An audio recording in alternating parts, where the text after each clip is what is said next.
पटना के प्रतिष्ठित फार्मा जय माता दी इंटरप्राइजेज के प्रोप्राइटर अवधेश कुमार, जो 3 दशकों से सन फार्मा के भरोसेमंद स्टॉकिस्ट रहे हैं, इस समय गंभीर संकट से जूझ रहे हैं। मई 2024 के दूसरे सप्ताह से बिना किसी स्पष्ट कारण के उनकी दवा सप्लाई अचानक बंद कर दी गई, जिससे उनकी आर्थिक स्थिति और प्रतिष्ठा दोनों गहरा असर पड़ा है। लगातार ईमेल और कॉल के बावजूद कंपनी की ओर से सिर्फ टेक्निकल इश्यू का हवाला दिया गया, जबकि 13 जुलाई को SST भेजे जाने और ऑर्डर की अनुमति की सूचना दी गई थी।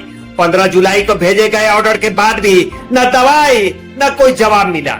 श्री कुमार का कहना है कि कंपनी के पास उनका क्रेडिट बैलेंस और लाखों रुपए के क्रेडिट नोट अब भी लंबित हैं, जबकि उनके पास 15 लाख रुपए का डेड स्टॉक फंसा हुआ है। इस मामले ने पटना के व्यापारी समुदाय में रोष पैदा कर दिया है। Patna chemist and druggist association ने कंपनी से सप्लाई रोकने के कारणों पर स्पष्टीकरण मांगा है और जल्द समाधान नहीं मिलने पर आगे की रणनीति पर विचार की चेतावनी दी है। श्री कुमार ने कंपनी से अपील की है कि वे वर्षों की निष्ठा और ईमानदारी को सम्मान देते हुए उनकी सप्लाई तत्काल बहाल करें।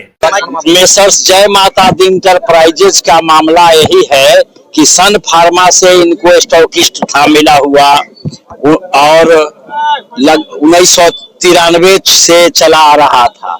अचानक ऑल ऑफ ए सडन ये बंद कर दिया गया 2024 के 10 मई को। यही कहा गया रीजन कि भाई आपका टेक्निकल फॉल्ट के कारण हम नहीं दे रहे हैं। अब बशर्ते बात यही था कि टेक्निकल फॉल्ट नहीं है। जब हमने अधिवक्ता नोटिस, लीगल नोटिस उन पर सर्विस किया तो लीगल नोटिस में उन्होंने कोई केस नहीं, और ये सामने खड़े हैं पिटिशनर, ये प्लेंटिफ, और यही है जय माता दी इंटरप्राइजेज के प्रोप्राइटर। इनको कहा गया कि आप चोर हैं तो आप क्रिमिनल है, क्रिमिनल एक्टिविटीज में इन्वॉल्व रहते हैं, जबकि हमने मांगा कि कौन सा इन पर केस है तो कोई केस का हवाला उन्होंने नहीं दिया, आज तक नहीं दिया।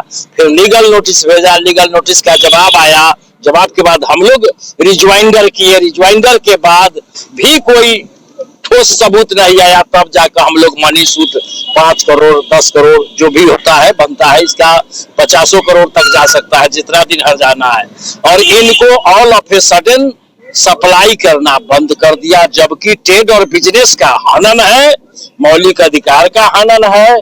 और इनका जो ड्रग्स एंड कॉस्मेटिक में जो लाइसेंस मिला हुआ है उसका है सब चीज का कि लाइसेंस जिसको ग्रांट है वो भारत के किसी ऑल ओवर इंडिया के कोने से दवाई ले सकता है।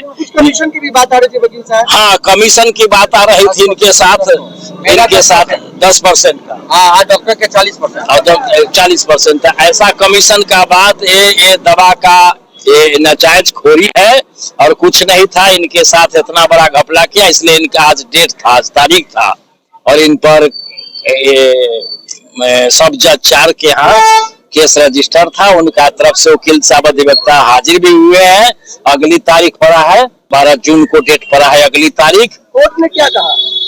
कोर्ट का निर्णय यही हुआ है अभी कि भाई आज ये अपीयर हो रहे हैं, इनको एक समय दिया जाए, इसलिए समय मिला है इनको।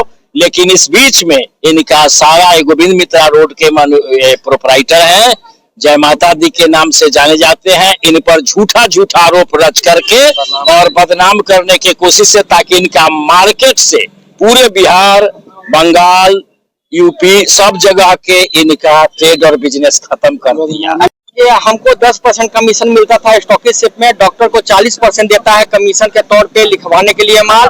मैंने विरोध किया, अब विरोध करने के बाद में मेरा टेक्निकल फॉल्ट करके बंद कर दिया। मैं मुंबई में गया, कई बार मिलने की कोशिश किया, लेकिन टेक्निकल फॉल्ट करके उन्होंने हमको नहीं खोला, बल्कि बोला कि आप क्रिमिनल हैं।